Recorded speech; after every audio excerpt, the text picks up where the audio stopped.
айгүйх тийм нөгөө ховор мянган уран зургийн цуглуулгатай гэж ярьдаг тийм хүмүүс бас мэддэг хүмүүс нь элбэг доржийн уран зургийн цуглуулгыг шалгах хэрэгтэй. Энэ бол Америкийн айгүй соёлтой өмнө далдалсан нэг юм хэлбэр гэж ярьдаг. Мэдээж олон улсад ч гэсэн иймэрхүү шалгалтууд явж л идэв билээ л дээ.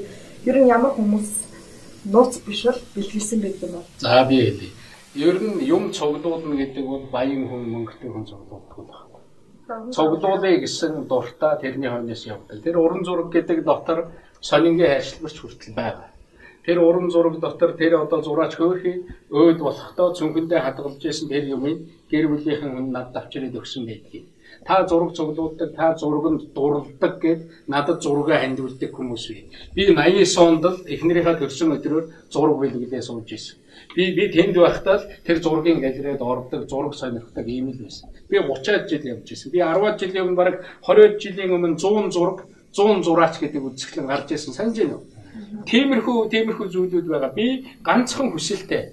Үнэхээр Монголдо нэг сайхан уран зургийн музей үлдээчих юмсан тийм.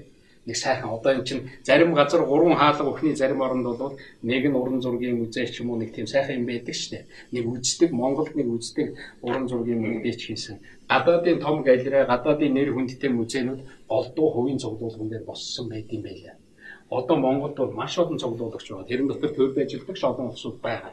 Тэгээ би нэг юмд үнэхээр гахдаг. Хүн ингээд хүний хайцсан юмыг хүртэл цуглуулад одоод аваад ингээд байлгаад тэгэл өгж байгаа юмнуудыг ингээд байлгаад ингээд аваад байхад ямар их юм цуглуулж болдго юм бэ? Би үнэхээр уран зурагт сэтгэл зүрхнээс хайртай. Би уран зургийг бол ойлгодог. Би энэ дуртай. Шалгах юм байвал ороод шалгаараа. Тэр нь Монголдо байж байгаа. Миний ганц боддог зүйл бол нэг уран зургийн галерей үлдээч хийдэл гэж ингэж боддог. Энэ итгэл үнэмшилдээ би үнийг чив.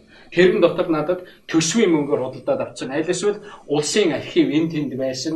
Одоо тийм юм хулгайлаад авсан. Тийм зүйл нэгч байхгүй. Та ийм зүйл хулгайлаад авсан байна. Та ийм зүйлийг албан тушаалынхаа одоо юу гэдгийг те давуу байдлыг ашиглаад олоод авчээ гэх юм бол шалга. Тэ шалга.